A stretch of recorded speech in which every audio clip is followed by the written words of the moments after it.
1796 మే 14 ఒక గ్రామీణ వైద్యుడు ప్రపంచ వైద్య చరిత్రను మార్చివేసింది ఈ రోజే. ఆ వైద్యుడు కనుగొన్న ఒక నూతన వైద్య విధానం నేటి ఆధునిక రోగనిరోధక శాస్త్రాన్ని అంటే ఇమ్యునాలజీకి బలమైన పునాదిగా నిలబడింది. అతను కనుగొన్న వైద్య విధానం ఏమిటి? ప్రపంచ వైద్య చరిత్రను ఆ వైద్యుడు ఎలా మార్చేశాడు? ఇంతకీ ఎవరా వైద్యుడు? ఎడ్వర్డ్ జెన్నర్ మే 17, 1749లో ఇంగ్లాండ్లోని గ్లౌసెస్టర్ షైర్లో బర్కిలీలో ఒక పాస్టర్ కుటుంబంలో జన్మించాడు. చిన్నతనంలోనే వైద్య శాస్త్రంపై ఆసక్తి చూపి 14 ఏళ్ల వయసులో స్థానిక సర్జన్ అయిన డేనియల్ లుడ్లో వద్ద శిక్షణ పొందాడు. అనంతరం లండన్లో ప్రఖ్యాత సర్జన్ జాన్ హంటర్ వద్ద 1770 నుంచి 72 మధ్య వైద్య శిక్షణ తీసుకున్నాడు. హంటర్ ఆధ్వర్యంలో ప్రయోగాత్మక పరిశోధనలు చేయడం నేర్చుకున్నాడు.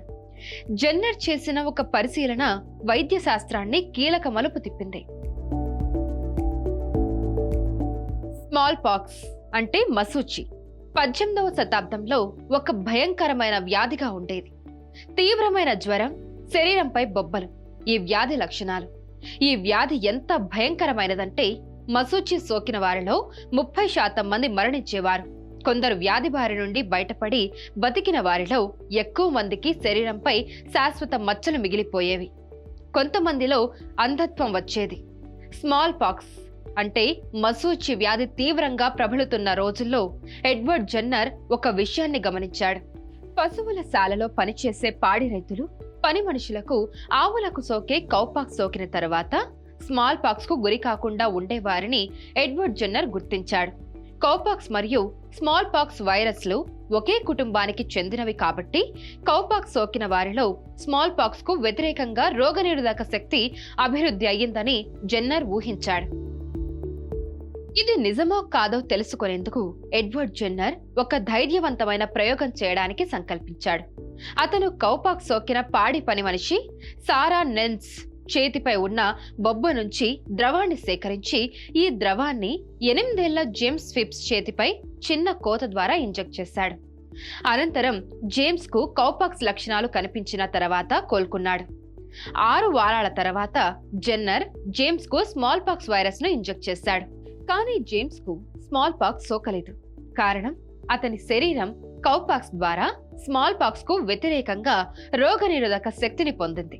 1798లో జెన్నర్ తన పరిశోధనను an enquiry into the causes and effects of the variolae vaccine అనే పుస్తకంలో ప్రచురించాడు. మొదట్లో కొంత వ్యతిరేకత ఎదురైనప్పటికీ వ్యాక్సినేషన్ పద్ధతి ఐరోపా మరియు ప్రపంచవ్యాప్తంగా ఆమోదం పొందింది.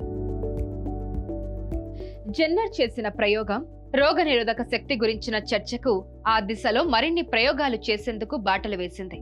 ఇది ఆధునిక ఇమ్యునాలజీకి మొదటి అడుగుగా చెప్పొచ్చు.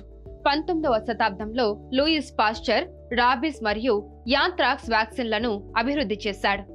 20వ శతాబ్దంలో పోలియో, టెటనస్ మరియు హెపటైటిస్ వంటి వ్యాధులకు వ్యాక్సిన్లు అభివృద్ధి చేయబడ్డాయి.